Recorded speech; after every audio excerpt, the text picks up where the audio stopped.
Okay, hello and welcome everyone. Hope you're doing fantastic. You're tuning in to episode 5 of This Podcast is Garbage, where we take a deep dive into the innovations, challenges, and stories from the industry's front lines. I'm your host, Mitchell Peterson, owner and operator of Sanitation. Joined with me is Thor Meyer, head of content creation. And then today we have a very special guest, Nate Williams, the founder of Trash Shows, a company that's revolutionizing how we think about trash with its cutting-edge software and consulting services. Thank you for having me. Exactly. So the story of Nate and I goes back to the summer of 2019. I was scouring competitors' websites for inspiration, and I stumbled upon an online sign-up tool that I'd never seen before. This tool allowed for customers to shop and purchase services directly online. In my process of researching this platform, I filled out my information, including my personal number, to gain access to the pricing of the services. So, of course, I didn't purchase the services. Days later, a cold call comes from an unfamiliar number, and on the other line was Nate Williams. He caught my data and wanted to see why I didn't buy trash service. We hit it off immediately, and since then, I've worked closely with Nate to help develop and implement the two main softwares offered by Trash Shows, and in addition to software, he does consulting as well. Nate has an intensity about the trash business I haven't quite seen in anybody else, and I'm happy to have him on the podcast today and hope he's a frequent guest. Thank you very much for having me. Welcome. Trash is easy. People try to make it hard. Yeah. It's easy. I always say it's the easiest hard job out there. Well, and when I say that it's easy, people make it hard. It's systems and processes that you can put into place that just add so much more efficiency. Using routing software or having your routes tied to your customers, not running multiple, or the people that run stuff off of Excel. It's not efficient. But yeah, there's so much efficiency, and every independent hauler has a built-in advantage against all of the majors that they have to compete against. They're not paying a dividend. They don't have all these layers of management that they have to pay. So independent haulers, by just the built-in advantages, like they live in their community, they know that area. They should be able to run circles around all of the large companies in the United States, and I'm willing to help anybody, that wants to do that, to be able to do that. Well, you've definitely helped us out a lot over the past couple of years. I mean, where I was at when we first connected versus where I got today is pretty remarkable. And it's been a while. That's almost 4 or 5 years. Yeah, and you didn't necessarily trust what I was saying early on because it seemed kind of pie in the sky, or there's a lot harder. There's an inherent idea that you kind of should keep everything secretive so that way your competitors don't take it or get it. There's kind of the secrecy around garbage. Right. So when I first got into garbage, everything was kind of a big secret. You didn't really talk to other haulers. You didn't, share much information, which is really unfortunate because all the small independent haulers, they're competing against the big haulers. Correct. So it's in the interest for all the small haulers to share information, figure out the systems, the processes to compete against the bigger haulers, in my opinion. No, I agree. And every independent hauler needs to go through what I would say a trash MBA. And some of those things, I'll bring up one thing. It's being able to read your P&L. It's having an understanding of how much do I need to generate per hour in these residential trucks?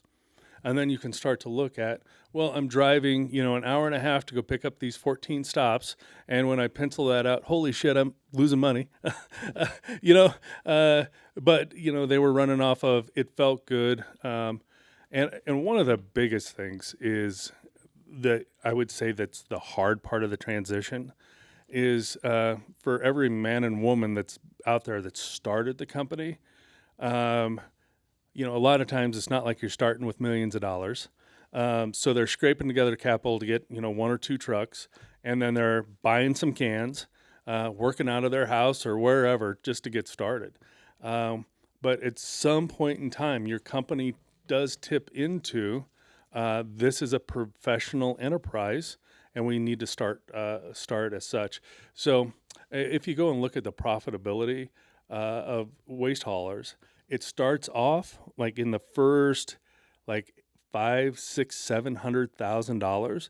There's this high rate of profitability, and then that swoops way down until you get to about 2.5, 3 million. And that's scaling issues, I would imagine. Yeah, yep. Because you're a sole proprietor, you can make it work because you go out, you run the one truck or whatever you have. Yep. And then as you scale, you face all the difficulties of running a business. Right. You can afford, and you're forced to, on many levels, to become a company. And if you don't, it's gonna be hard on everybody. And that's where we were at, because what was special about 2019 for Sanitation is that's when we had our acquisition of another hauler. Right. So we went from one rear load truck running around, sole proprietor. Mom was in the office running the books. Dad and I, we were out running the routes.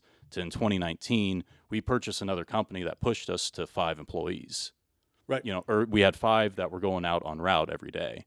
So that transition was difficult, and we had to figure a lot of things out fast to get our company up to what I would call like present day. Because garbage has been around forever. It's pretty old school in a lot of areas. Right. And the biggest thing to do is just develop it out and get to the modern day operations. That way you can be competitive and have a good operation. Right. And going back to like a modern day operation, to the owners and managers out there, if there are tools that can make your employees' jobs safer and easier and help on efficiency, please look at those as retention tools for your employees. Well, let's talk about those, because that'd be the 2 main things of trash shows, right? You have Right. 2 pieces of software. Yeah. So, and I'm going to start with the messaging piece first, because that kind of falls in line with. So what is messaging?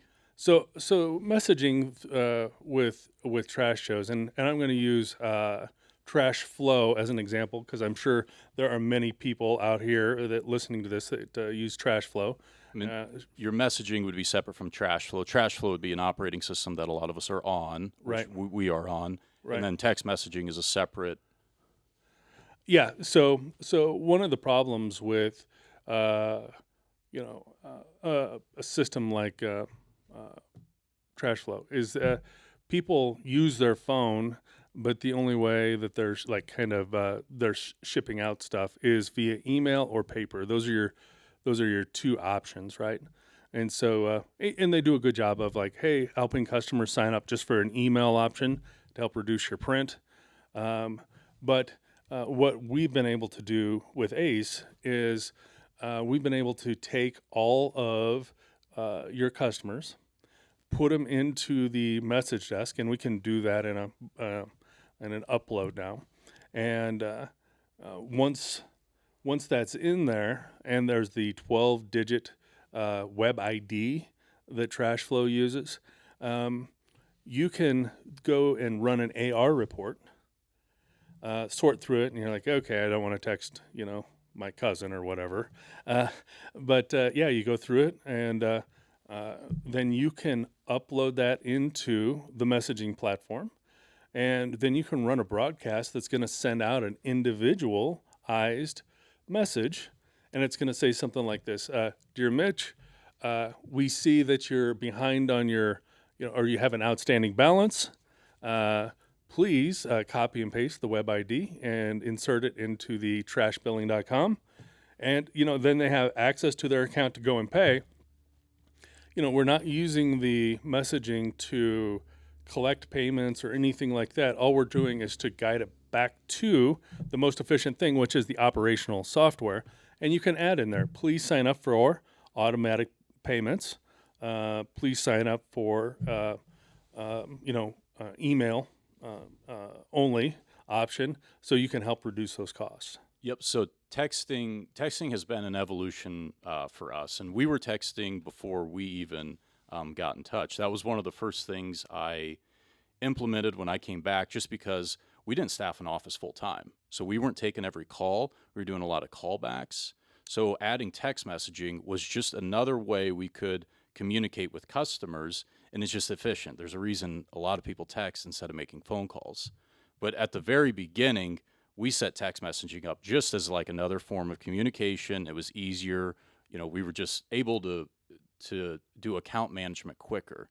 What it grew into, and after switching multiple platforms and landing on the latest platform that you have, yes, it is a suite of tools that we're using, and we are able to send out group messages. We're able to have web ID, account numbers, names inside of the platform that we can then put in text messages and send out. So, I mean, the tools developed a lot, and it's become very powerful. Well, and I think one of the, and here's a great example. You called me up on a holiday. I think it was like the 4th of July. And you said, hey, I need you to go into my platform and send out a text to the people on this route because your truck had broken down.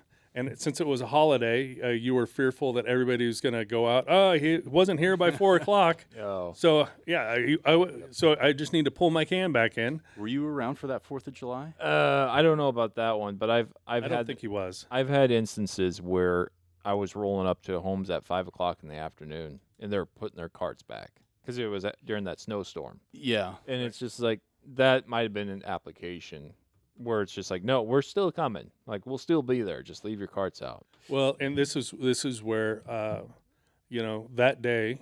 So I'm like, okay, what route? This route. Here's the message. Read him back the message. He's like, send it out to the rest of the to that route.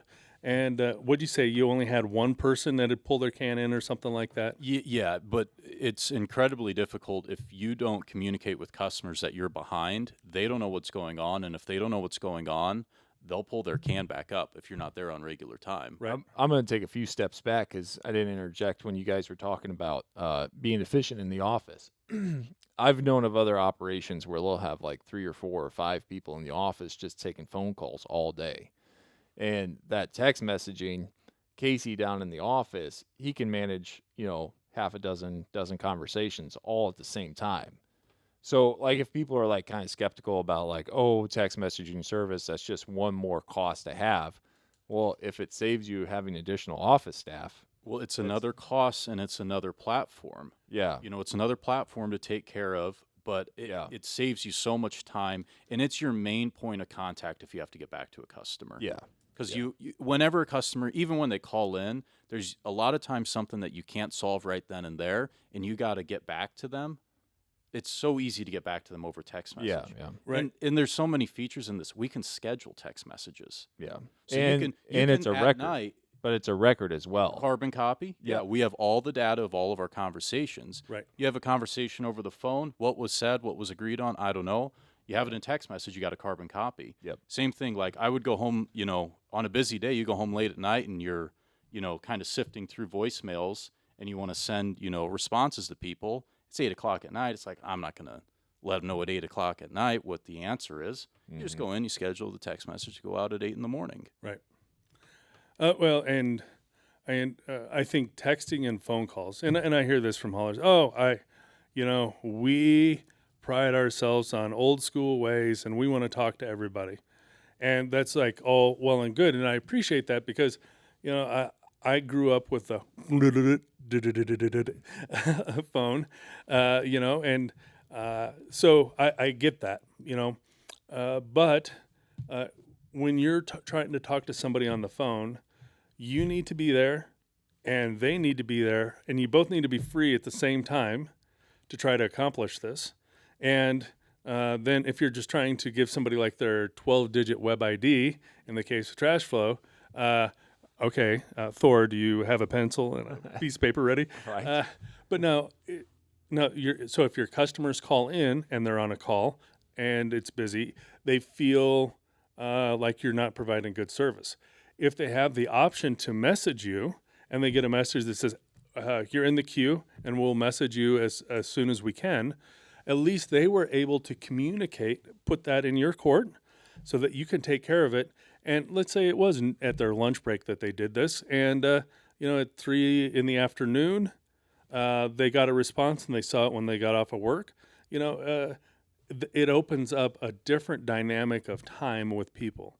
But those customers were able to get that problem put onto you, whereas playing phone tag doesn't ever really accomplish that. This is one of those things that'll show up in the comments where everyone's talking about, oh, I want to be able to talk to the customer. Oh, I want to provide that down home feeling of conversation and stuff. And I wanted to kind of dispel some of that mindset, because when you're interacting with your trash company, you're not really looking for a conversation. I just want service. Well, and here would be one of the things I would say: stop selling to you. Yeah. Just because you like that, right? Right. Let's say you like Braunschweiger doesn't mean that everybody, Yeah. all of your customers should like Braunschweiger. Because you prefer a phone call doesn't mean that everybody should have to do that. Yeah. Some people prefer a text. Some people prefer an email. Mm-hmm. But I just want good service. right. Like right. I want resolve. If I'm calling any sort of service provider, whether for internet, trash, or whatever, I just want prompt and direct communication. And if it's done through text, great. So, and one of the cool things now is, it is that you can send people out a welcome text. Okay. So I've got a list. Yeah. And we'll cover text messaging way more in the future. We'll do many podcasts about it. But I went downstairs and we have templates made up, so they're automatic text messages ready to go based on like frequently asked questions or issues we have. Right. But so we can quote services. We have a welcome text message that goes out. People call in, they don't have their 12-digit web ID number. We can send that, and that's already in a program text message, and their web ID number is in their account. So you go to Message Desk, you pull up their name, their account, boom, web ID sent over. And then you send a link how to make the payment too. How to make an online payment generically, we have that one. Your credit card expires, so every month, credit cards are on 4 or 5 year cycles, Right. times that by thousands of customers. Every month we've got how many credit cards that expire? 12, 15, 18, whatever. 12, it is. 15, probably 30, 50 in some months. You send out that text message, all those people, because like how embarrassing is it if your trash doesn't get picked up because like there's a glitch in the payment? Like nobody likes that. The customer's always going to be mad at you for not picking it up. Like get rid of that problem, get in front of it. Their credit card expired. Send them a text message, tell them that. And then they'll be so happy. Oh my gosh, thank you for telling me that. Had no idea. Have it set up on auto payment, didn't know. Another one we do is around Christmas time. Our drivers get tipped. Yeah. They get tipped around Christmas time. Send them a thank you. It's so easy to send a text message. The driver puts in the tablet, hey, I got gratuity from this customer. Can you send them a thank you? Acceptable materials to recycle. There's a list of that. We just send it out. Google review. You have a happy customer on the other end.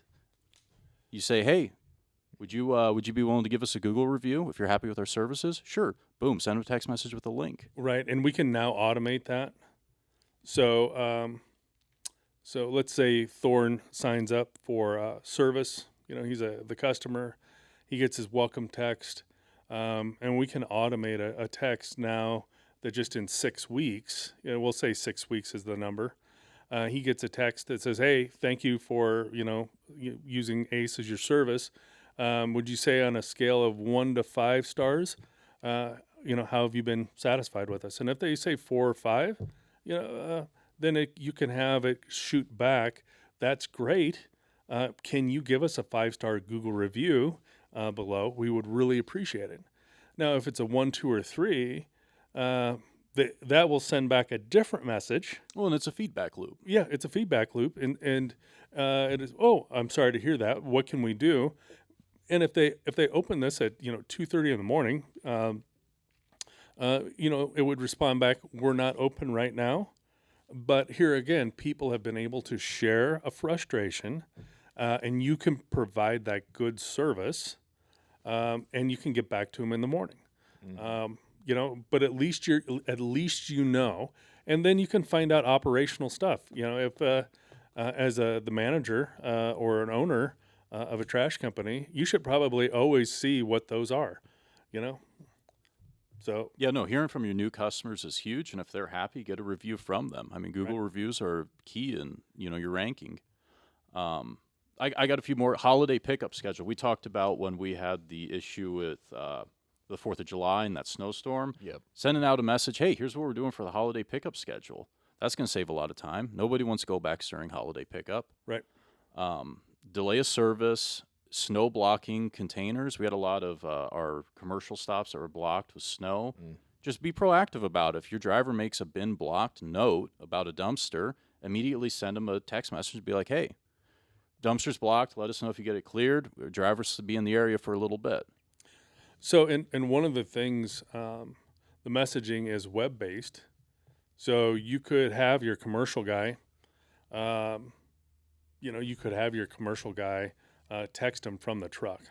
And so we have unlimited users on our platform. So you could have a driver, an office, the owner. It could be on a phone. So that'd be on the tablet that he's using to run the route? Correct. I gotcha. So he'd be like, if he's running trash flow, minimize trash flow, bring up message desk, Correct. and then just be like, Yep. Bin's blocked, going to be in this area for the next 20 minutes. Correct. Oh, okay, cool. I didn't know that. Yeah. So that's kind of neat. And we've never put it on our tablets. I mean, Yeah. we've always kind of just used the office to do it. But yeah, it's Yeah. a cloud-based system. You can have it on any device. Right. So if the driver sends the text, would Casey in the office see that correspondence? He would, and it gets even more complicated. I mean, you can assign tasks within Message Desk. So Oh, certain okay. people can be assigned to certain conversations. I didn't want to derail you Yeah. too much from, on the. We're going to have Josh on to get into some of the nitty gritties. Oh, yeah. Well, so talk about Josh in our conversation with him the other day, because that was Oh, yeah. How they're rolling out version 2.0. And so it was Josh, and then the kind of the guy that's in charge of Message Desk. Yeah, Clint, the CEO. And so I've been with them for about 4 years. And the nice thing that I have to offer is, unlike if you go directly with them, and you have to buy like different levels of texting, you have to buy all your messages up front. We operate on a billing at the end of the month. So, and then we only bill you for the messages that you used. So you don't have to buy 10,000 and you end up at 8,600 and there were 1,400 left. That's not, and, on the lower plans, you can only have like one person on a team or 3 people, for the next level. But we can have unlimited people on teams when you go through trash shows, which is a big deal. And then there's some automations and autoresponders. Do you have any stories about autoresponders that? So autoresponders, that would be where somebody, you could have a frequently asked question page on your website, and then you could have a place designated to, if you need any of these following things, text a keyword to our office number. So say web ID. Let's say you go to make your payment, you don't have your bill, you don't have your 12-digit web ID. All you would do would be text web ID to our number. If your number's in our system, it'll automatically pull the web ID associated with your number and send it back to you. Right. And they've also got a new way to set that up on your website.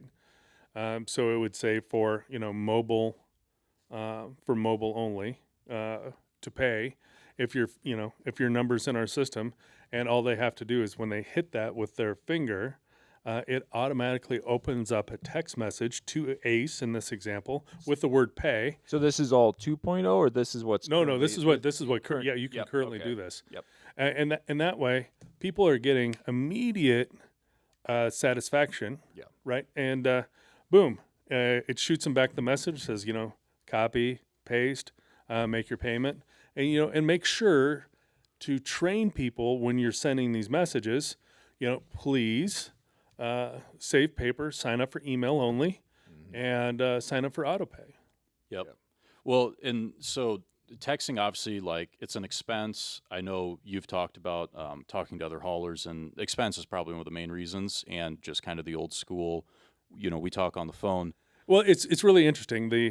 The office staff is all for it, but it'll be like an owner that's like, no, I'm not going to spend $87 to reduce, the phone calls. And by the way, the numbers are let's say you have 3,000 customers, and we'll say 15% of them are like 450 people. If you send out a 3 text message, the first time, like, Mitch, hey, you didn't see this yet. Let's get caught up. You know what, buddy, you're a week late. And then, that next text is, hey, if you're not paid by, the 12th, we're going to suspend you. You can send all of those texts out in a broadcast, and it's literally going to take, 3, 4, 5 minutes tops. Well, I'll talk through that a little bit, because I mean that's what I'm getting at. That's like the most valuable part about. But it text takes messaging care of to us. 70% of those. Right.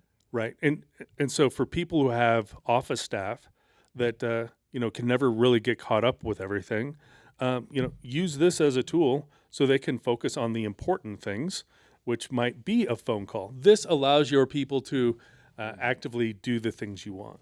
Yeah. But the traditional accounts receivable is, for our business, was, we would send out invoices. You'd let it get about 3 months delinquent. At 3 months, you'd send out a different colored note saying services will be suspended if we do not receive payment. And, mail, people read less and less mail. They don't get it. There's issues with the post office. So once we started using the text messaging for accounts receivable, our accounts receivable just dipped immediately. Right. But we were proactively sending text messages with web IDs, their web ID and a link to make the payment, saying, hey, not sure what's going on. It's just a friendly reminder. We see that you're somewhat delinquent on your account. Could you please get this caught up so that way you don't have issues with your service rolling forward? And the majority of people want to pay you. It's a credit card that went expired, or, an old card that you quit using. There's just so many reasons why there'd be a lapse in payment. Correct. So if you're proactively sending out messages to all those customers, getting them caught up, staying on the ball, one, you get paid, and then two, you reduce the why'd you not pick me up this week? Right. I'm mad. You didn't pick up my garbage. Come pick it up right now. So now you got to go back. And if you have a strict policy on go backs, and you're like, no, we don't go back for suspended accounts. Right. Then you're potentially losing a customer. Right. And a process like messaging immediately can help drive those situations out of your business, not to a full extent, because some people, get a new cell phone number every 2 months, that's not in the system anymore, those type of things. But it's not going to cure all of the ills, but it's going to cure a lot of them.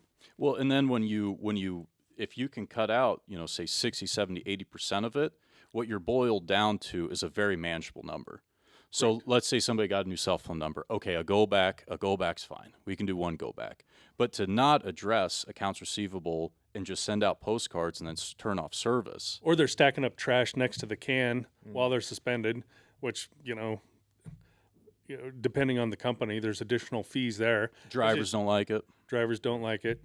Yeah, it just turns into a mess. So give them an off ramp to get that paid. Yeah, I mean, accounts receivable is by far the number one thing that we're using text messaging for that's paying us back. Right.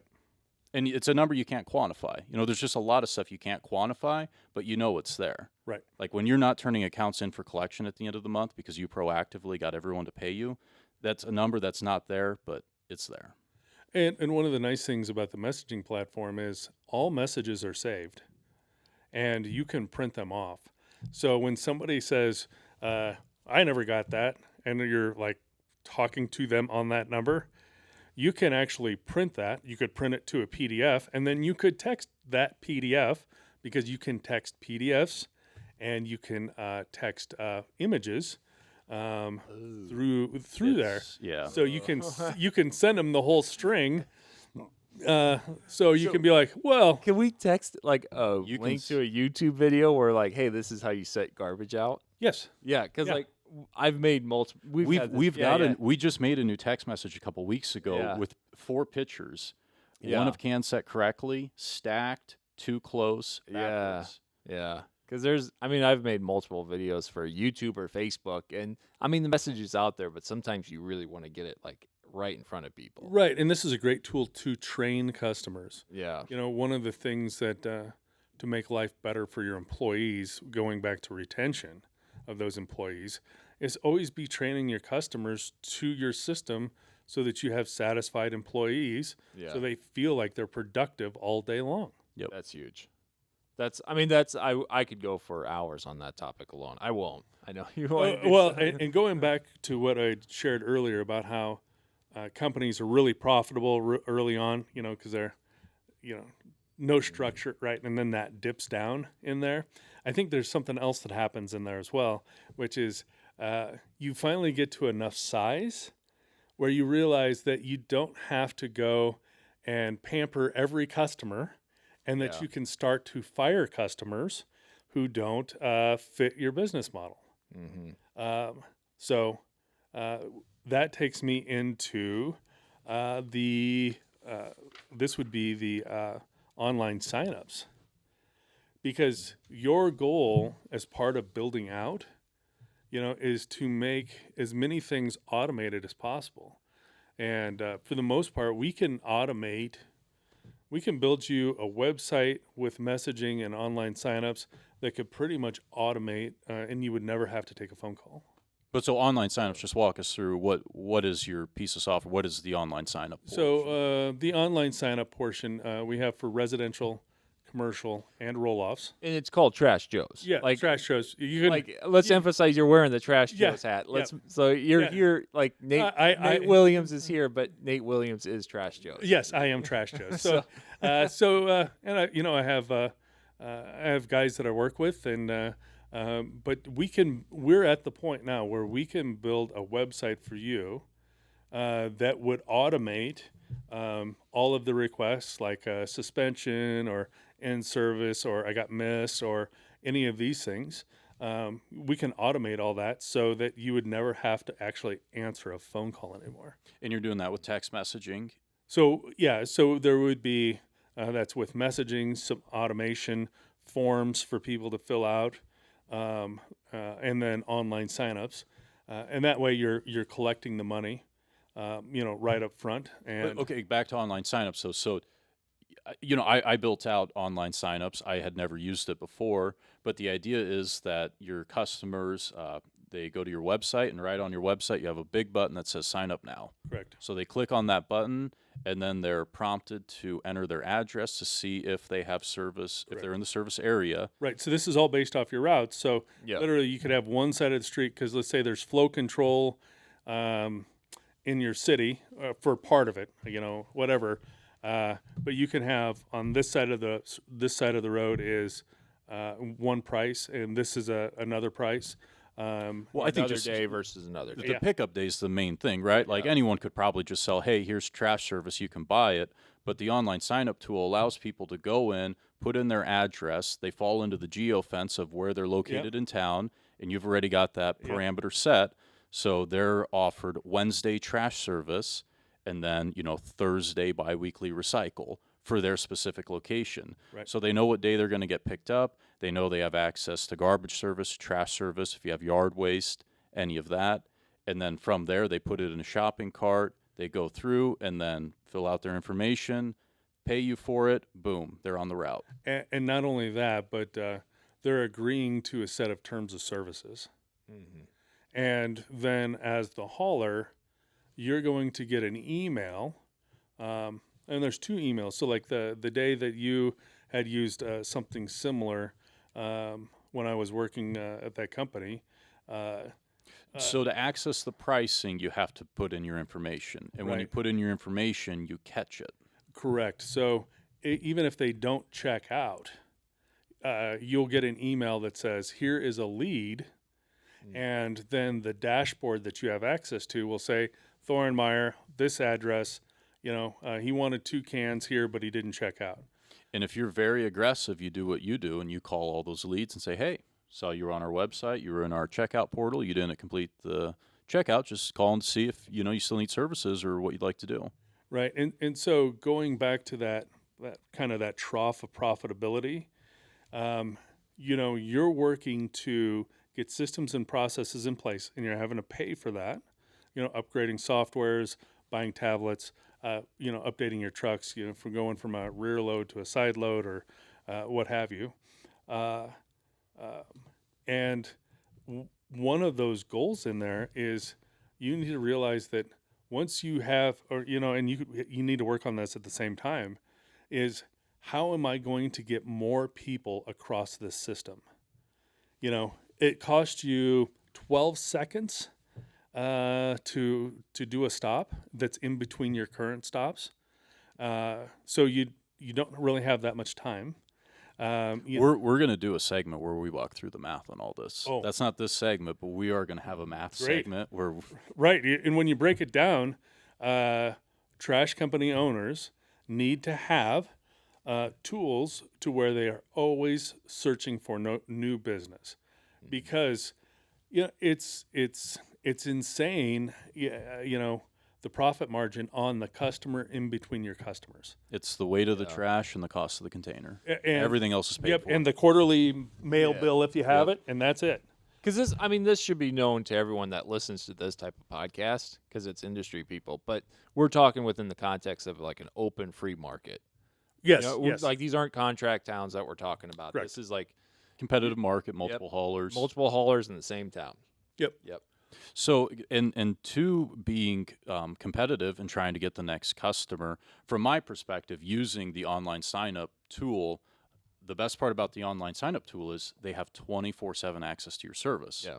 So if you're a new customer or you're a potential new customer and they don't have an online sign-up tool, you're at the mercy of calling them or emailing them.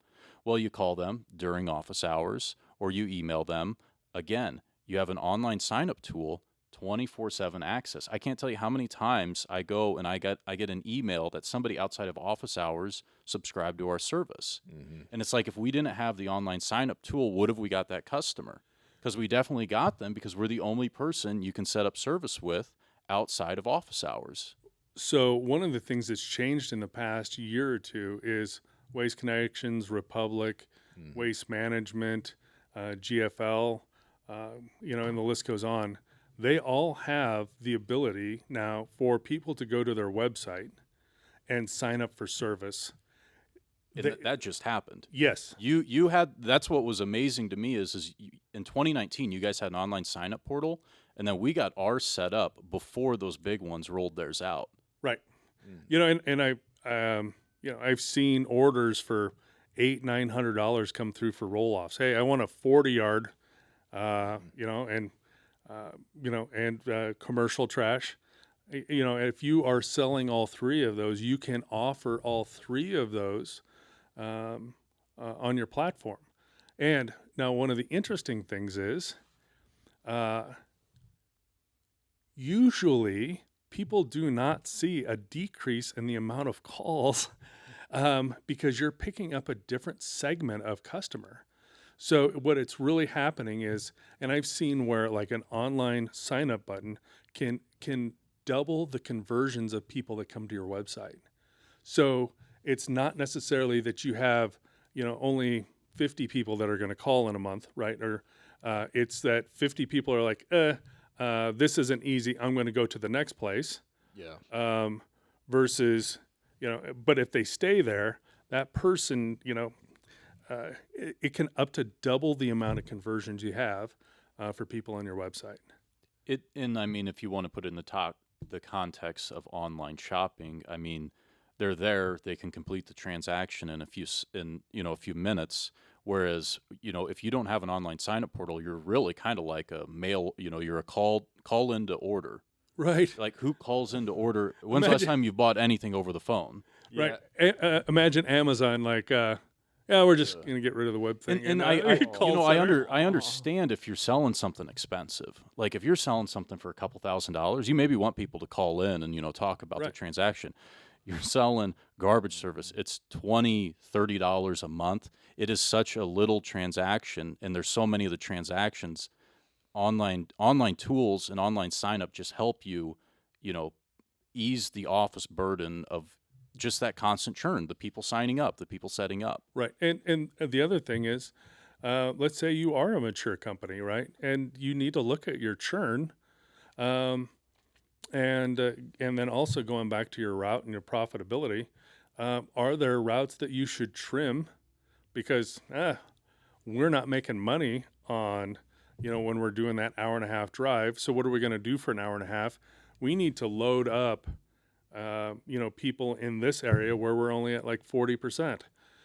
And we have the ability to help you advertise to just the other company's customers, not yours. So you can run a special and run it to them, but not your people. And likewise, you can also advertise to people then also for, let's say you want to do a special for recycling. You can set that up so that you're not advertising a special, let's say 3 months recycling, to the customers you currently have. So this advertising looks like mailers, or is this like a digital? No, ad? this is digital advertising. So what would that mechanism? Because like I could see how it would work if you want to advertise to not your customers. You just bulk capture a bunch of addresses out of a neighborhood, take out all your customers' addresses, and send out postcards to all those. But that's not what you're doing. No, that's not what you're saying. Okay. So what platform are you in? So you can do that with Facebook, both, Facebook, and then you can make your own. So walk us through a Facebook ad. So you're going to set up a Facebook ad. You're going to run 3 months free recycling, and you don't want to market to people that already have recycling. One, because that'd be foolish to spend money marketing to somebody that already has a service.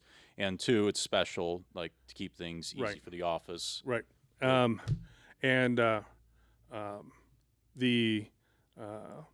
The way to do that is you have you have a list, you have a customer base. And so you can use that customer list to include or exclude people in that system. So in Facebook, you would just upload that. You would say, "Hey, here." Yeah, it's not as easy as you hit this button. Facebook is becoming more powerful, I think, by the moment, and also becoming more difficult. Facebook advertising is way over me.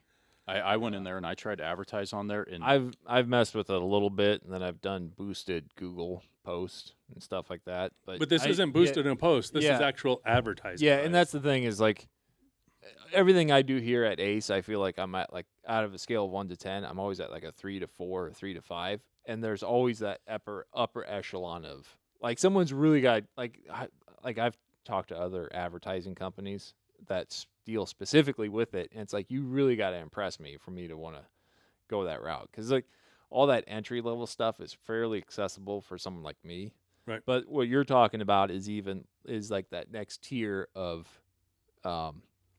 precision type advertising, right? Yeah. And then you can run it. I think every company should have that for residential. I think everybody should have an ad that is always creeping, and you don't have to update this ad. Yeah. If it's a good ad, it's a good ad, and just let it creep in your zone. So say you spend $100, $200, $300, $400 a month, but it's always out there.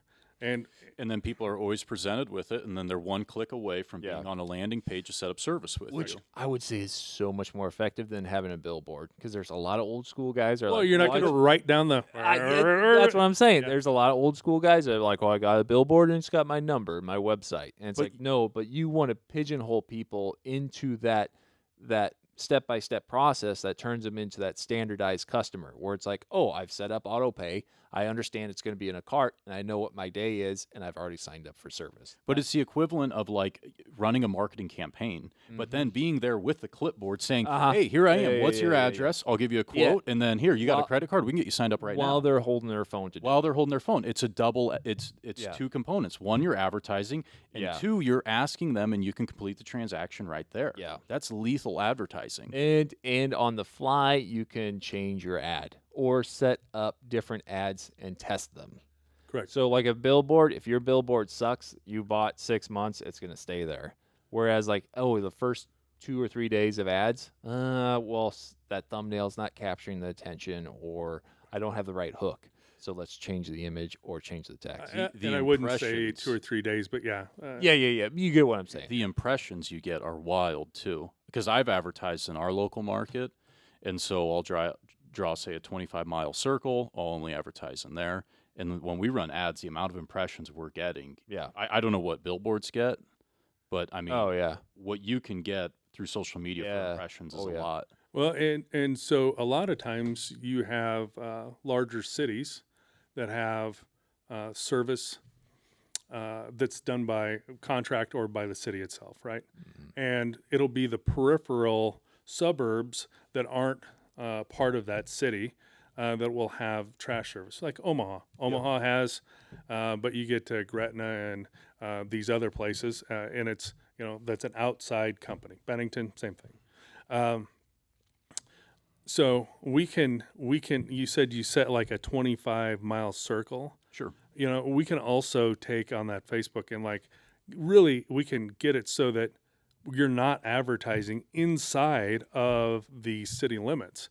So you could, if there's a crescent kind of shape to that, you're not having to Well, you could probably advertise. do it by zip code too. Like No, it's not a it's not a zip code thing. It's way you go in and build some of your audiences, and it gets quite nuanced. But you can really go in there and say, I want, and you can build it out so that it's around the city, and you're not spending your dollars.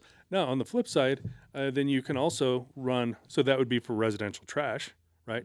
But commercial, a lot of times in these cities, the commercial trash and the roll-offs are not done by the city. So then you're going to want to have a different audience to advertise for them.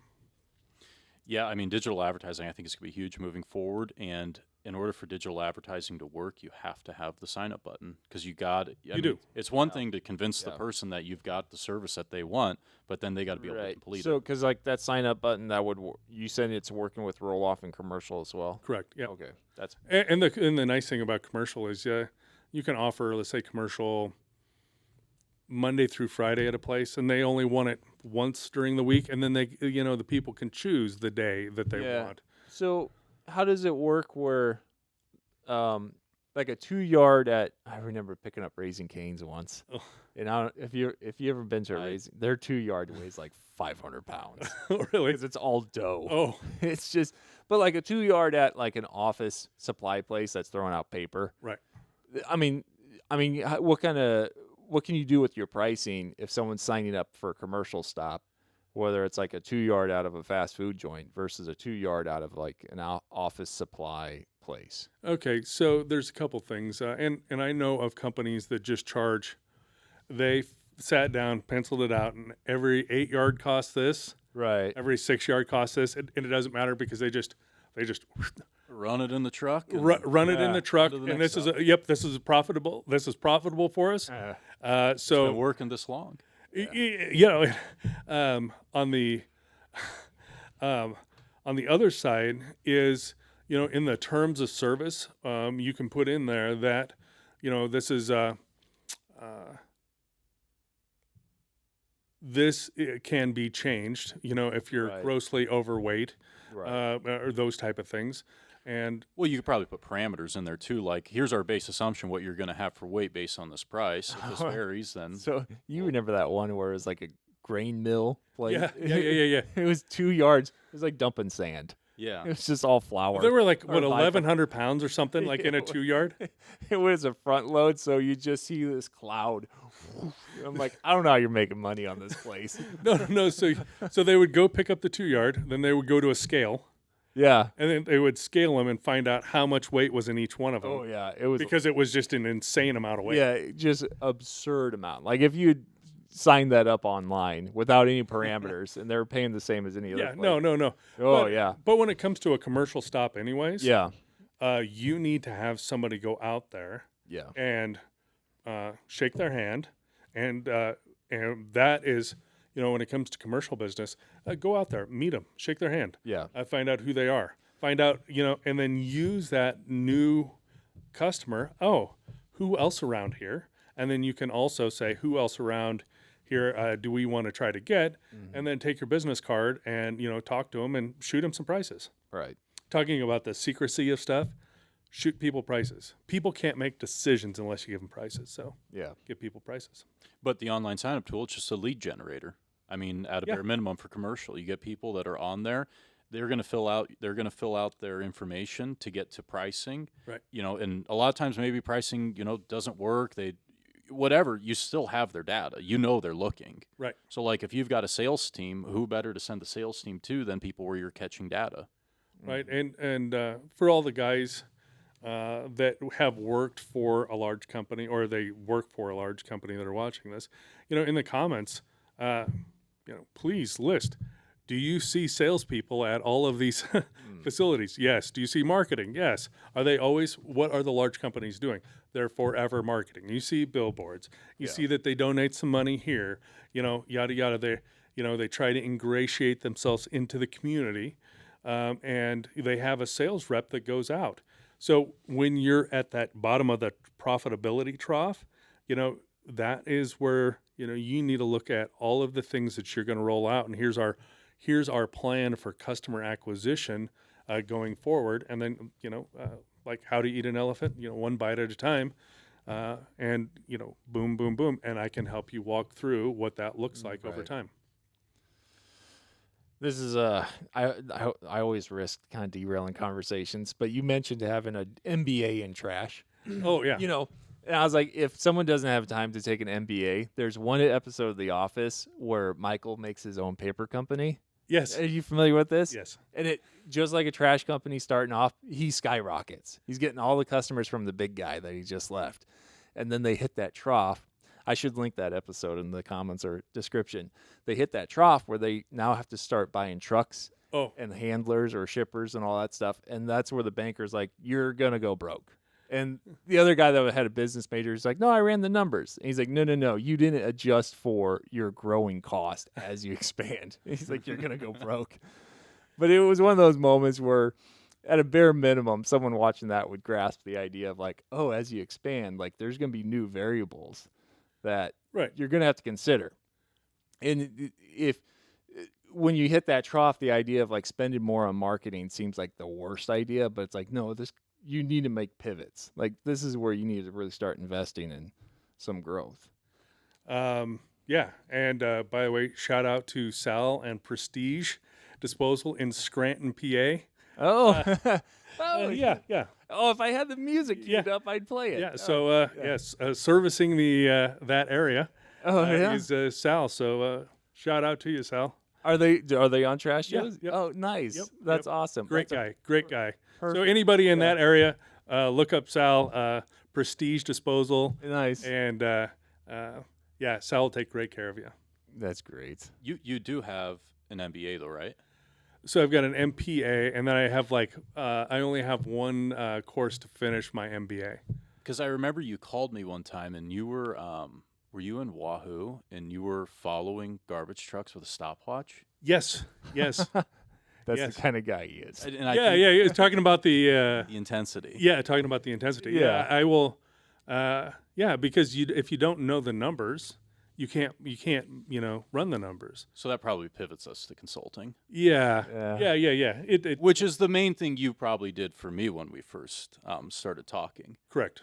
So the trash company that I took over, it's old school. It was an old town, and you just kind of went around. You picked everything up, and it just kind of worked, right? Right. Mm-hmm. We never got down to what are we making per customer? What's the weight? Any of that. Yeah, it was more money at the end of the month. Yay! Yeah. We weren't paying too close of attention. The checkbook profitability test. Yeah. Well, the other problem is we were rear loading, so everything went in the truck. Everything goes out. When you say we, it's like you and your dad. Me and my dad. Yeah. This isn't like a whole army of employees. No. Yeah. But we're loading residential and commercial in the truck together. He was asking me, well, how much weight do you think? What do you think you're making there, or this or that? And I'm like, I don't know. Here's the size of the container. We're throwing it in the truck. Then I was like, hey, have you thought about automating, like you doing a side load? That would never work. By the way, anybody that's thinking about it, your first response will always be, that'll never work. Yeah. Well, it wasn't supposed to work in Columbus, but we made it work. Right. This was one of the most difficult markets to set up a side loader in. It's as competitive as it gets because the main competitor is all about rear loading and will give all the rear load service to compete against a side loader. And yes, a side loader can be competitive against a rear load service, which I never thought was possible. But our customers, they've adapted. They do what's needed to be done for our side load routes to work, and it's been great. How many residential stops could you pick up when you were doing the rear load by yourself? By myself in a rear load, 300 a day was 7 hours. I wouldn't want to go much more than that because I wouldn't be able to go out the next day. So, Thor, on your big day here, what are you looking at? 700, 750 stops? Getting And close to. I mean, I've ran over 700. I mean, there's a day I ran my route and then helped on yours because yours was down. But I think the largest day might be 690 stops. right. Some have multiple carts, so I didn't know. I Yeah, don't, yeah. So over 700 carts. 700 carts. And how long does that take you? Oh, 8-9 hours Okay. of route time. But there's So you got a doubling of the amount of. Mhm. So you essentially have doubled yeah. the But efficiency of your truck driver and fuel. another big asterisk or exclamation on that is the day I got snowed in and I couldn't come into town, and you ran like 1 or 2 routes or I part. ran 1.5. almost 2, yeah. So you did 1,000 stops Yep. in what, 12 hours or something like that Yeah. in a brutal snowstorm where it was like, it's not like, oh, the roads are slick. I mean, this is like 4-foot drifts. No one's moving down the Right. highways. Yeah, it was a gross Yeah. 2 weeks, 3 weeks here. Yeah. Like, hey, welcome to 18 inches of snow and 25 below. But that's one of those things where if you're trying to rear load, like you'd get 100 stops in rear loading those kind of things, jigging them out of drifts, and you're like, this is not. So you didn't get behind. Side loading kept you Yeah, I pretty much on schedule. there might have been alleys that got behind, but overall, like it made things possible that should. Well, not here's be what possible. what didn't happen. We didn't go kill ourselves running the routes. That's a big one. If you had to go out and rear load in that, you had to dig the cans out of the alleys. Yeah. You're just destroying your body. Anyway, but you were part of the consulting process of convincing him he needs to go automate. Well, no, I didn't. I wouldn't say I was like convincing him. I wasn't selling him. You no.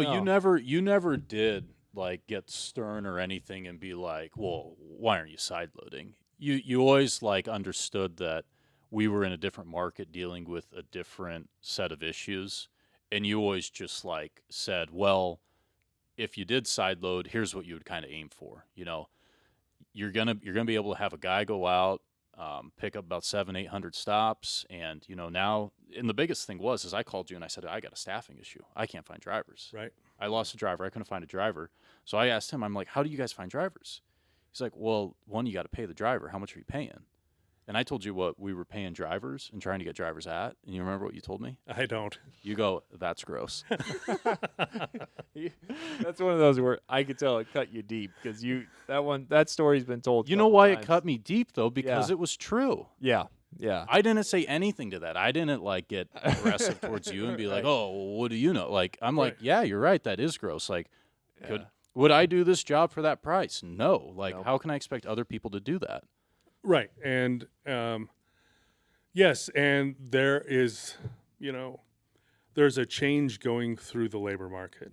And we've seen this from the beginning of COVID, where, we have a shortage, and and this has been predicted. You've got baby boomers retiring by the bushel basket every day. The generations after them aren't having a large amount of kids, and instead of having kids at 22, they're having them at 32, or or later. So we don't have the base of employees. So it's going to get harder and harder as time goes on.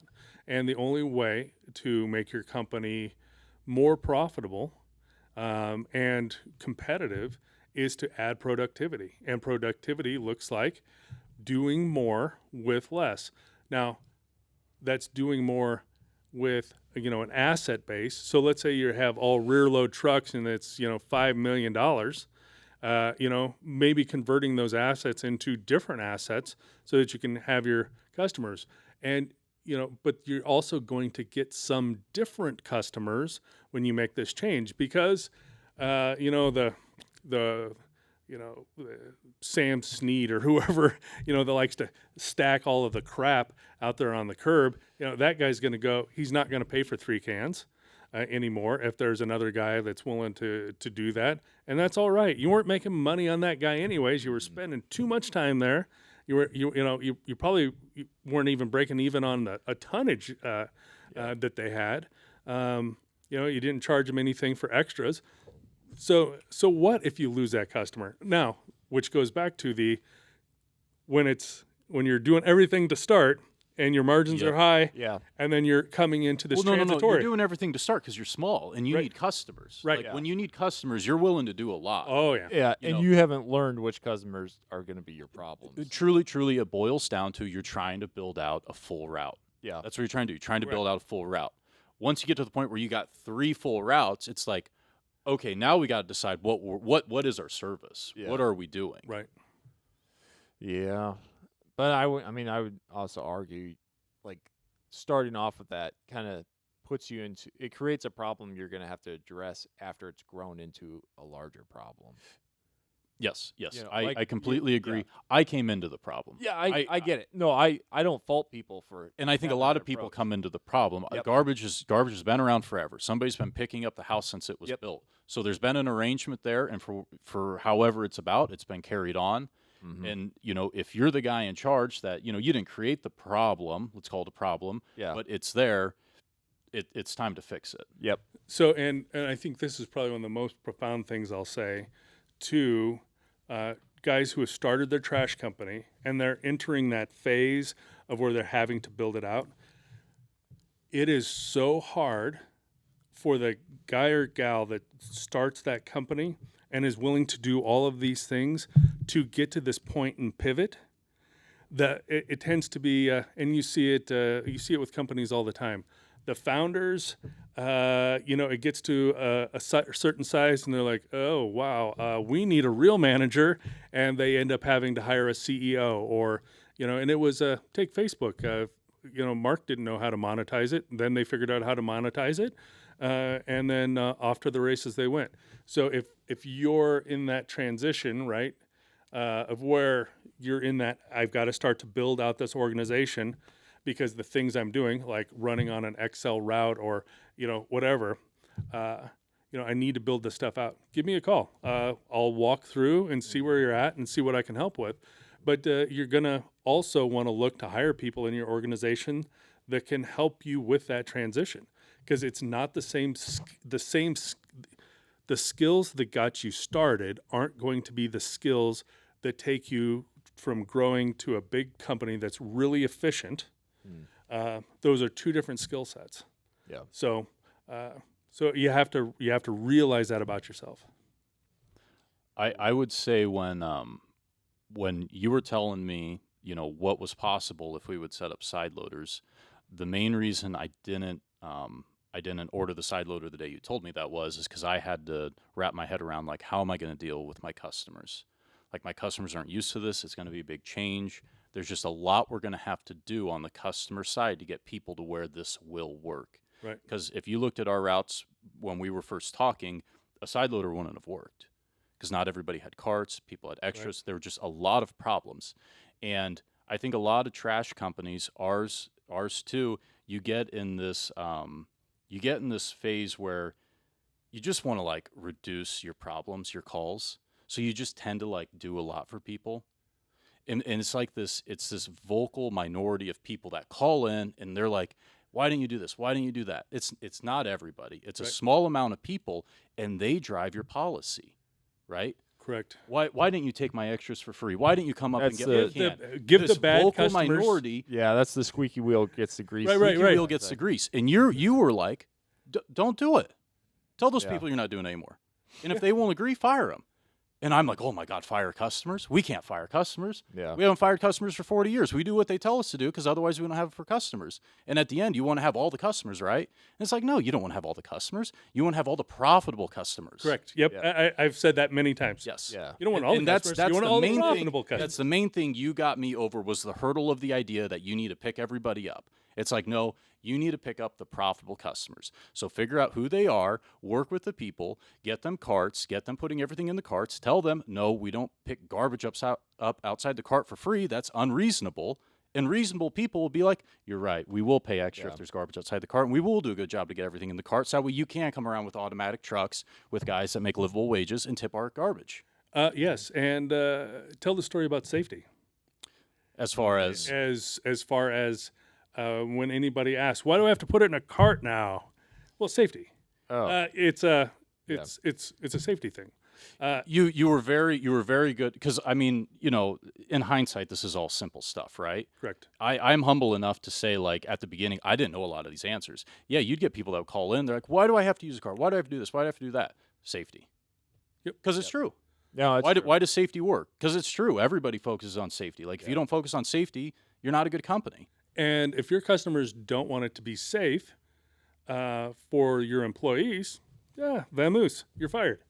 Yep. And you just have to say it doesn't sound like we'll be able to service your needs. And you'll contact another company and we'll pick up our can next week. Right, and that, you got to remind some people where it's like, yes, at the end of the month you might have less revenue, but it's your margin that you're more concerned about. The only way you don't want to be the company that's just going out and picking everything up and you don't have like a scope of a customer. Yeah. You want to like have this notion like, hey, it's $20-$30 a month. Yeah. It's a pretty narrow scope. We're going to come there. You're going to have the can set out. We're going to grab it. We're going to tip it. We're going to set it down. If one's not enough, we can bring you two. Right. Mm-hmm. Very simple. And you started to also charge for extras then. And we were charging for extras, but not to the extent of saying you need to get everything in the cart. And that was one of our biggest problems. Like, I was always like, well, Columbus couldn't go automated because you couldn't fit everything in the can, which was a ridiculous thing for me to say because there's millions of people that prove every day you can fit everything inside the cart. It's just people weren't told that they need to put everything in the cart. And how do you tell people to put everything in the cart? You charge them. Right. Because when they start getting charged, they're like, oh, which I is put part of the everything in the training cart. program. And that's I always reinforce people when I talk to them on the curb. It's like, we don't charge extra because we think we're going to get rich doing this. Like, we charge extras because it's like one of the only ways people understand we want it in the cart. Like, if it's like, oh, we'll pick it up and ask you to put it in the cart, but we're not going to charge extra, they'll keep throwing it on the ground. Right. When it's in their billing, they're like, oh, they mean it. And then if it shows up enough in their billing, it's like, now you're probably in the second cart territory. And there's nothing against the customer that's been doing that because that's how they were trained by whoever was doing it before. Yeah, I get that's that. the other thing. You can't make a villain out of some of these customers. It's No. They just need to be told. They need to be. I can think of one or two I could vilify, but no, in general, it's not vilifying the customer. At the end of the day, it's just it's if you're gonna have a trash company, how about you be the boss and decide how the job gets done? Right. Yeah. So safety is a good word to use. It's hard to argue with safety. The other great word to use is fair, right? Yeah. And so somebody calls in and says, well, I had an extra, cart's worth of trash sitting there and you charged me an extra $5 or $10. And why'd you do that? Well, to make it fair, because people who have, a second can are paying for that service. And you had a second can of trash. So that's what makes it fair for all of our customers. You want us to be fair with everyone, don't you? Yeah. Yeah. This is the wildest comment. I can always tell when someone's commenting if they're commenting from a city tax-based provided service. Yeah. Because they'll say I had one where I'm asking okay, there's one cart that's out to the curb, lid closed, another cart, trash overflowing with a mess on the ground. And I was like, do you think they should pay the same at the end of the day? And there's people that are mad saying, well, I got 6 kids in my house. Why am I responsible for having more garbage? And I couldn't believe that people would think that way. That's like, why are you responsible for the fact that you have more garbage? You're commanding more of the world's resources. Why should I have to pay? It blows their mind. They're thinking they're like, oh, they think it should be like a free utility type service, like European healthcare. Like everyone should just have free access to this thing, and I shouldn't be responsible for the fact that I have 6 kids that are all making diapers and bottles. It's like the most un-American thing to think I should be able to claim all of this resource and not pay more. It's one of those comments every time, and it's multiple times. It blows my mind that it exists, that people think But that. okay. Do you think that's how these people negotiate and they just kind of play dumb and they're like, kind of like I don't know. the farmer, I can't afford that. I can't afford. That's just how they negotiate. Right. I think some of it's that's just kind of how these people negotiate. Yeah. And you got to recognize that. I get, that's Right. what And don't forget the people that, don't have great communication skills and you ever talk to them and they're just not interested. And then they put their head down and walk away. Yeah. Communicate well. If you guys, one of the things, that I do with everybody who uses the messaging platform, is we will set up those templates for you. So if you've got, Sam's disposal, we'll go in to the messaging platform and we'll set it up. Hey, this is Sam's disposal, and we'll fill out every template that you need. And you will get a white glove service onboarding, and we'll walk you through step by step so that you're proficient or the people in your office are proficient using it. Yeah. So just a little bit more on the vocal minority. When we were in the depth of transitioning to side load, one of the biggest things was getting everything in the cart. And, people have their opinions on how you get people to do that. Right. If you want people to do that, you charge them. Yeah. And they have to know they're getting charged. If they're on auto pay, then they don't know. But either way, in the depth of it, when we really started getting aggressive about charging, because it's like we need to get everything in the cart, we had people calling in, and they were like, I'm not paying extra for garbage outside the cart. I'm going to cancel. And we had to get comfortable with those conversations. Oh, yeah. And it was hard. Like the office, that was hard for them. Because they're, from the office perspective, it's like, man, I come to work and all I'm doing is taking calls of like people that are canceling. And it's like, this is a necessary part to get us to the other side. And you can't let, 5 people canceling in one day because, they think you should pick up everything outside the cart for free, ruin your attitude about it, because you'll get to the other side. And the majority of people will go to the other side with you, and they'll be compliant. They'll put everything in the cart. Like, you can't let these handful of people, like, ruin your attitude, ruin your, Right. what you're trying to do. Well, and going back to the, high profitability, I stood the company up, and now I'm at a point where I have to build some structure out. That is part that, that structure is firing customers. But the guy that started the trash company, he can't change his mind because for the past 3 years, he would have, gone and washed their feet or whatever, scooped their driveway. I don't care, done whatever to get and keep that business. So to transition from that, You have to expect some rough waters. you have to. And the other thing is you probably don't have anybody that you can talk with to talk through these things. And that's where you can give me a call and we can start to work together. So what would you say to the guy that's going to say, you guys are coming across as 2 hardliners on like trash policy. This is about customer service, shaking their hand every time you show up to, like, the guy that hops off the back and he's like posing with pictures with the kid, Yeah, I have a real easy way to describe this. Yeah. So somebody said to me, oh, they lied to us about start a company, and you'll be able to do the American dream. And she and her husband started 2 companies. Well, and he's a contractor and she's an attorney, and I didn't say it to him, but you didn't start companies, you just made jobs. So the guy who's just building a job for himself, that's one thing. But when you're starting off, that's a guy that's building a job for himself. And as you transition, you're transitioning into a company. So when you're talking about the hard line of stuff, no, you're building policies inside of your company. And if you don't have guidelines, it's going to go all over the place. Yeah. Well, and I think you should find it normal that you get pushback on your policy. Like if you don't get pushback, that means you're just doing everything you're told to do by your customers. Right. When you design policy is when you're building something so good. you're going to hit that trough and stay there. Basically, if you're not, it's easy to start the job. Right. Oh, I bought a trash truck, so I gave myself a job. So it's easy. I mean, it's not easy. It's definitely still hard, getting that started.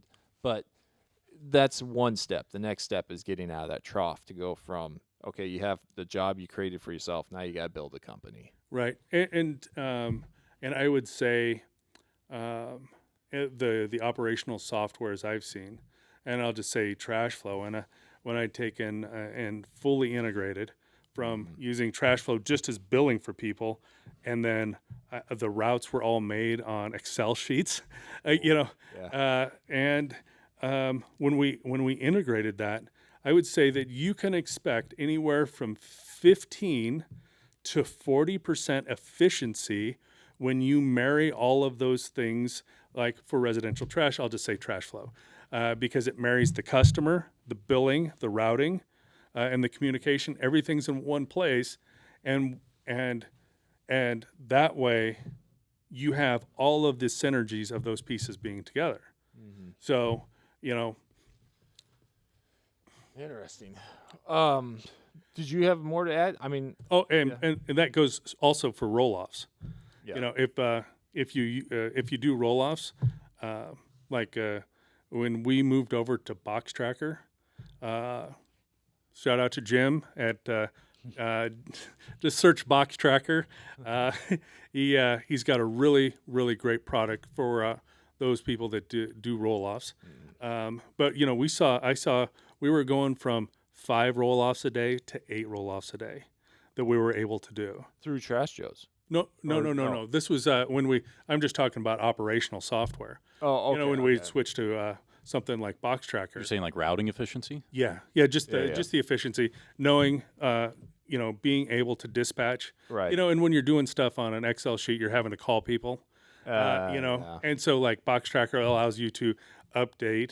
Yeah. Like I'm on this stop now, and the third stop is, you know, I need to change that out because, you know, it canceled or whatever. You know, we're moving another one, and you don't have to call them. But before that, you had to call the guy in the truck. Hey, Jack, you know, write this down. Well, no, this is all dumb. So there's so many efficiencies to be had. Well, and there's 2 fronts to it, right? There's the operational side, and then there's the office side. Right. So the operational side is pretty obvious, right? Like you get a side loader, you get everything standardized, you get cans set out. Right. You can do just that much in the office, and that's Yes. what we found. And Yeah. I mean, that's kind of the crux of the 2 software components that you have. Right.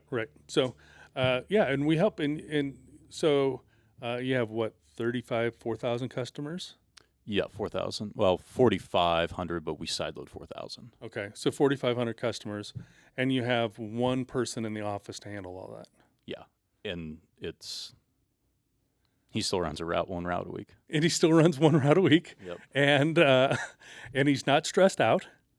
And so for haulers that are out there that, you know, have this many customers and, you know, they've got 2 or 3 people in the office, well, give me a call.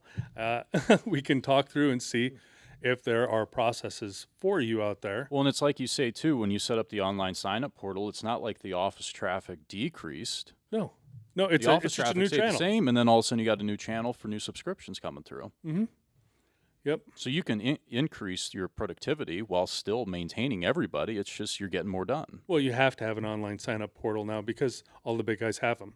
So it'd be like back in the day, you not having a.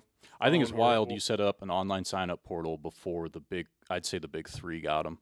Yeah. That's wild to me. Oh, yeah. Yep. That's actually. Yep. And we're still developing and going to be rolling out this later this spring. We're going to be rolling out where for all the guys that do the rear load, people are going to be able to order junk removal by online for their route. So it would say something like junk removal. They'll be able to pick their items. They'll see how much it cost. It'll have the instructions on it. They will I check. got an old barn I want tore down. What's it going to cost? But you know, it's going to have this, you know, all of the items on there that people can add. They'll check out. You'll have the money, and then you can like insert it on the route. Because what are you doing? If you're rear loading, you know, you've got guys that are out there. So you already there with the truck, right?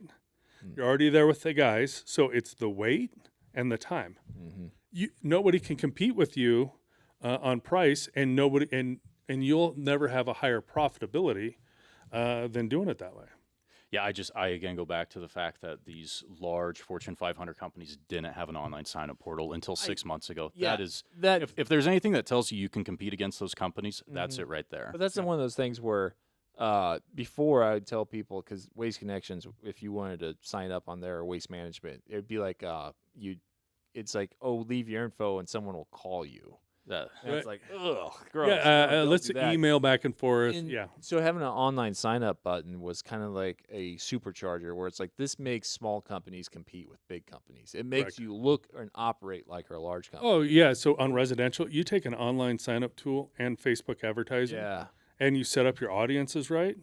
Right. it's an equal playing But field. now that they have it, Now that and- they have and it, now it's there's the parity. industry standard. Like, you Uh-huh. need to have it because they have it. The big companies can sign up people online, so now you have to be able to do that. Right. That's just an unfortunate reality. Yeah. And if you want, you can go to trashjoes.com. There's a place where you can select on a demo, and you can go through the demonstration process, Put your address in. So you go on there, you put in your address, and and you will see, you'll see a picture of your house. We'll show you on a map where you're at, so that there's some verification there for people. And then they'll be able to go through and pick out services. So go in and pick out services, that you would have. You're going to get an email, just like the customer will. So make sure to check out all the way through. If you have multiple service like roll-offs or commercial, go ahead and check that out too. Go all the way through and see what it would be like for them. And the nice thing is too, offices get too many phone calls. And it's not that they always get like too many phone calls all day long. It's people at lunch. You get a big spike, right? Mm-hmm. So having things like online signups helps moderate phone calls to the office at times, or the texting moderates because there doesn't have to be an immediate response, right? Unlike a phone call, there has to be an immediate response. Now, imagine, and you've all done this, and everybody will think about it. You were at a store, and there's the clerk, and the person that's checking people out has to answer the phone. Now, everybody that is in line, right, has to wait for the person who cut in front of the line because the phone call person is gone forever, right? Right? Yeah. That's always frustrating me. Like, how do you jump in front of the line, But they do. So, yeah, it helps relieve that stuff. This is where those people get mad at self checkout, but there's some gas stations where I wish they did it more because there's one place I'll stop locally and it seems like the lady is always unpacking something for the hot dog roller or doing something. I'm like, how is this? Every time I roll up to check out, there's But as much as you hate self-checkout makes the employees more efficient. The employees get more efficient. They can get paid more. It's just ideally. But So that's ideally. that's your personal philosophy, which I respect. I don't think I give you enough. you don't props think or- you don't think Walmart No. introduces that same concept? I don't think Walmart has that philosophy. So, do you, which we need more of. By the I can't emphasize that enough. Yeah. So that's a the big fall in inflation has come from productivity gains, and so that's what does that mean to your company or business? That when you're adding that, you can increase the profitability of your company without changing your price. So look at it in the reverse by adding an operational software, right, that consolidates everything in one place, and I get that efficiency. It's like I was charging $20, and now I'm charging $25 a month. That's what it would look like on your P&L if you were doing the same things inefficiently, right? So you're raising prices by reducing your cost in margin. So that's a way to look. The fastest way to becoming more profitable is reducing your costs. Yes. It's the fastest way to being more profitable. So we're rolling up to an hour and a half. Do we want to wrap something up at all? Or Well, you have that text pulled up. Do you want to Yeah. touch on that? yeah. Well, if we got time, I'll address Yeah, it. no, go ahead. We got So I'll use. that's a good one for Nate to be here for you to read. Yeah, this is a guy that's listening to the podcast. I won't use his real name. I'll call him Sean. But he reached out to me through Facebook, and he said he was listening to the podcast. But he sent a long message, sort of long. Switch to side loader topics are the exact same conversations I had early last year. We're a year into transition to side and front load, and by far best decision so far. Better employees, that equals better equipment maintenance and handling. which has reduced the downtime and all the things that came with it. We have reinvested those dollars into more growth, current about 2,000 customers, not including roll-offs, and investing more into our team. We are currently looking at taking over a second hauler, and I heard you mention you guys did the same. Love to hear some of you guys take your takes on that. That sums up like basically exactly what you did. Yeah, and that's what's amazing. I mean, that he's figuring out everything that we figured out, Right. and it's what you told me we would figure out. Yeah. Yep. And, and there's multiple steps for him to look at after that. But if he's got systems in place, bringing those new customers in, the first thing you want to do, number one thing, you got to have a database. Yep. You need to have first name, last name, address, the service, how much they pay, how they pay, email address, cell phone number, every piece you can. Yeah. So that you can communicate. And if you have a messaging platform, instead of sending out a letter, you could do both. You can send out a welcome text. We're your new trash provider. Here you go. You can either call, and the other thing about the messaging, you can also call the number that you text. Yeah. So it's the same number. I'll take this a little bit, and I'll back up. So, like Sanitation, when I first came back to Sanitation, we were on custom software. We were not on a mainstream software provider. We were going up behind people's houses, getting their garbage. We had bad data. We had even crazier stuff that we were doing. So I always kind of say like, oh, the first 2 years we were just kind of like hanging out. We actually did a lot in the first 2 years, and one of the main thing was we cleaned all of our data and we got on trash flow. That was the main thing we did. Yeah. Because once we cleaned our data, we got on trash flow. Now we're on the operating software that we're going to use moving forward, which means acquiring another company, as good or bad as their data is, at least we're going to put it into our system and clean it. Right. And we bought a company where we had to clean all the data. It wasn't easy. That everything was in Excel. We had to transfer it all over. But getting your own data set up and cleaned is so key before you would do an acquisition. So, and one of the tools that I used the heck out of was the notes in TrashFlow. I've got their customer, right? It shows if they got picked up or they were missed. But, if they called in and were, yelling at, somebody or whatnot, you can put that in there. Or, hey, I let this person go for an extra month on the suspend because whatever they were in a bad car accident. But that it's that database that captures the information that allows other people to come in and jump in and make sense out of it, and you stop wasting people's time. Yeah. But I would say the number one thing, if you're ever looking to sell your trash company, then you have to have a clean database.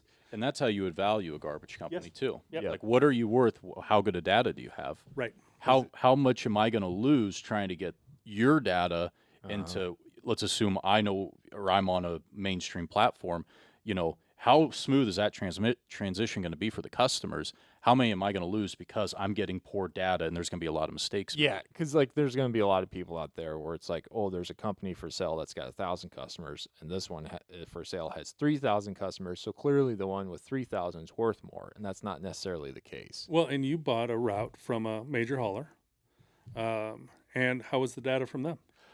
It was amazing. It was amazing. We bought We bought stops that were already automatic. Yeah. They sent me over their data in a CSV, all the data, all the billing cycles, all the accounts receivable. Yep. I was able to plug that all straight into trash flow, and then it was just a matter of dropping it into our existing routes.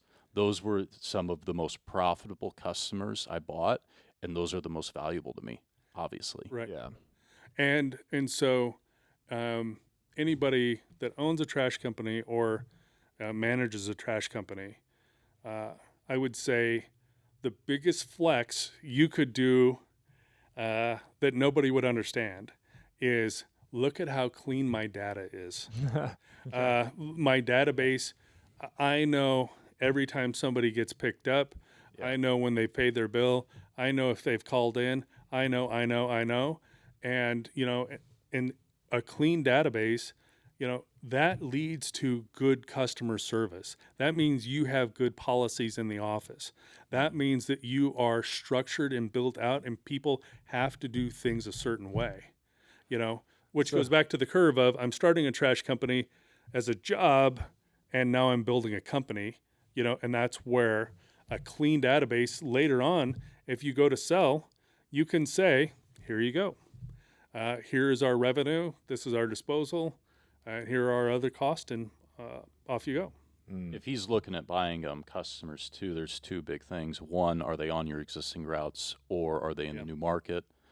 You would value those at two different numbers. Vastly. Yeah. Is it, like you're already driving by them versus you have to now go start another. You got to go to a new market. That'd be a big determining factor if I'd want to take on that like additional work. Oh, that's a whole nother podcast. It is, and I just wanted to touch on that because I read that that's- last night too, and No, that was a fun conversation. yeah. Yeah. Like, well, what's funny is he accidentally pocket dialed me. I was like, yeah, I'll take this call. I was like, I'll have this guy because we're At just 3:30 in the morning. Yeah, we're just What up, Jimmy? right. We're just messaging back and forth, and it was kind of like one of those moments where you're like, how do you end the conversation with like a good punch? Where it's just like, usually it's like you send a thumbs up signal, yep. and like that's like the end of the Yep, convo. yep. But then he called, and I was like, no, I got time. This could be an interesting there you go. conversation.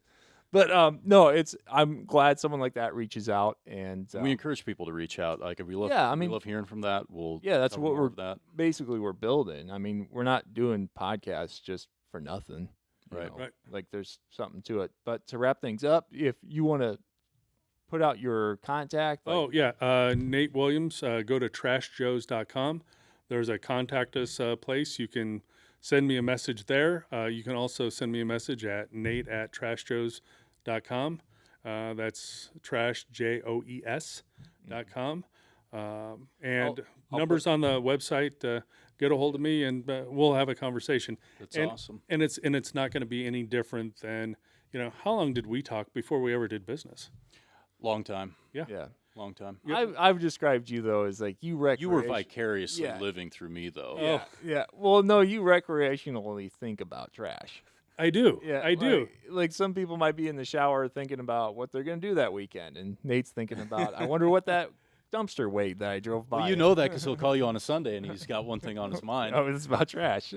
Okay. I know, and I don't know why everybody's weirdos by not doing that, because I think I'm normal for it. So How's not everyone is interested in this? well, and to that point, if you call me and we have a conversation, I'm going to ask you questions about your company.